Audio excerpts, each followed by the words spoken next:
Last night, while I was praying before my little Belen in the seminary, I noticed something which aided me in my reflection. The images of the three magi from the east, whom we often call as the three kings, were putting smiles on their faces. Why did the sculptor carve these images with this interesting detail? We try to use our imagination. The journey of these astronomers must have been long and exhausting. As they searched for the newborn king of the Jews, they must have experienced the hazards of prolonged sun exposure and lack of water. They must have felt the dangers of evening darkness, exposing themselves not only to wild animals, but to bandits or robbers. They must have lost their way many times, since they were not familiar with the roads they were taking. They must have come to a point of regretting why, in the first place, they have chosen to embark on a very risky journey. Perhaps the sculptor presupposed all these things that he was able to depict the three wise men with smiles on their faces as they encountered at last the infant Jesus, the newborn king of the Jews whom they were searching for.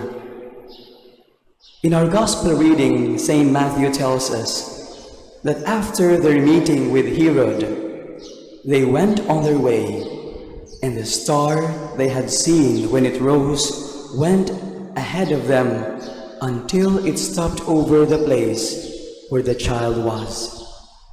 When they saw the star, according to St. Matthew, they were overjoyed.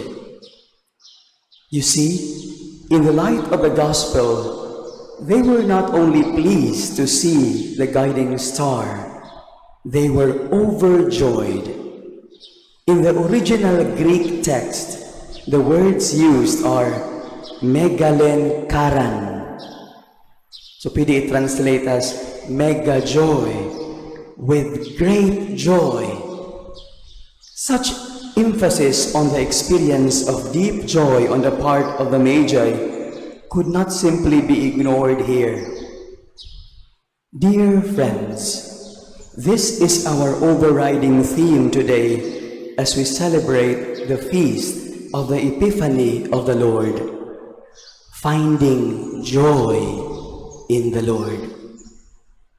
Experiencing the true meaning of joy in Jesus. Indeed, an encounter with Jesus brings joy to our hearts. Both Benedict XVI and Pope Francis have emphasized this particular point in their reflections.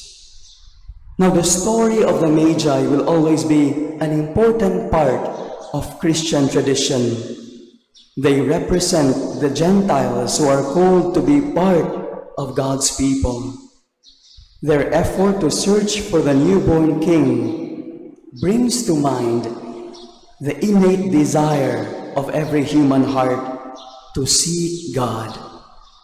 Their story reminds us that no matter what happens, no matter how difficult life's journey can be, God will always manifest Himself to us, for He never disappoints those who sincerely search for Him.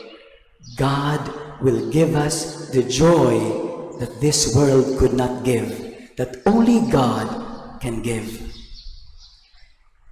Dear brothers and sisters, as we continue to face this global pandemic, do we still have joy in our hearts?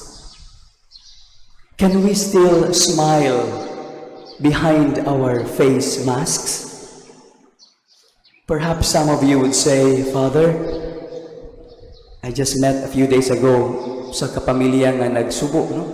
Father, how can I smile when I just lost my husband? Namatay yang bana sa cancer just a few days ago. Can I still smile right now? And then there were other persons who say, Father, how can I be joyful when I lost my work? Is it still possible to be happy when amidst this pandemic, the recent typhoon totally destroyed our home? Dear friends, the reality of suffering, the reality of death will always be a mystery to us. But we should never forget the mystery and the message of Christmas. Emmanuel, God is with us. Not only when everything is okay, but also when we seem to have lost our capacity to smile due to our problems. Here lies the meaning of Epiphany. It comes from the Greek word epiphaneia, which means manifestation. God manifested Himself to us not as someone who is indifferent to our human realities. He appeared to the Magi as a vulnerable child in need of care and protection. He manifested not in a magnificent palace, but in a stable with animals. This is God's solidarity with us. And this solidarity of Jesus with the entire humanity can be clearly perceived in His public ministry. He was always in solidarity with the sick, with the hungry, with the suffering people, with those who have lost their hope. And ultimately, this solidarity was manifested when He died on the cross. God is not indifferent even to the reality of death. Muna nga kumingon ta, Ginoo, makarelate ka sa akong kasinatian? We can only hope that deep within us, we can hear Jesus telling us, yes, makarelate kayo ko sa imong giagian. I have become human to be in solidarity with you. And this brings joy deep within our hearts. Tungod kay ang Dios nakig-uban kanato. Amidst our pains and sufferings, amidst our disappointments and frustrations, let us learn to fix our gaze on Jesus, that we may recover our interior joy. Karong panahona ng mga batanon para maka-experience kining what it means to be overjoyed, mo take in town of ecstasy, na makaguba eventually sa ilang kaugalingon, just because they want to experience this kind of joy nga dili tinuod.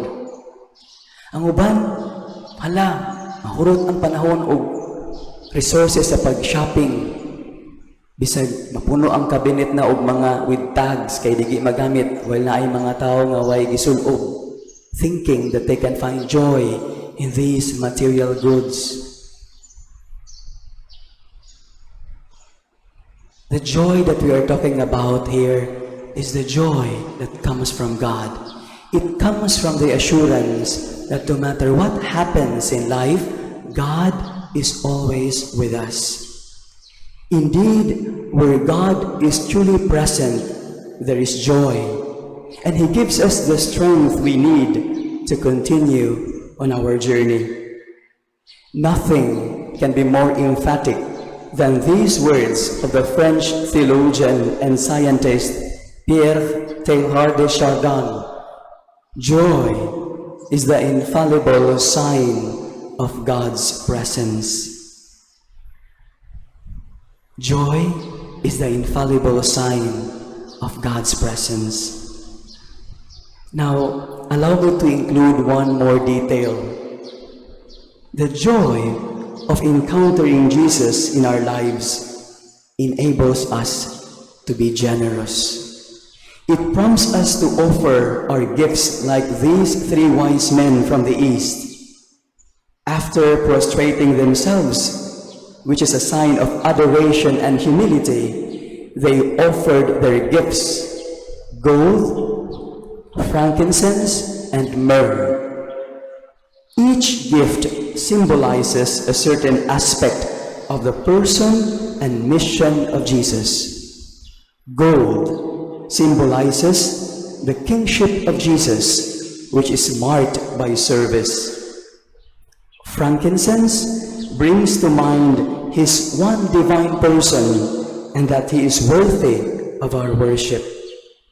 Myrrh prefigures His death, since it is a substance used to prepare bodies for burial. Dear friends, for us who celebrate the feast of the Epiphany, what gift can we offer to Jesus? Let us always remember that the gifts offered by the Magi were mere symbols, but they can be perpetuated and concretized today as we imitate Christ in His life of service, in His life of prayer, and in His gesture of solidarity with those who are suffering.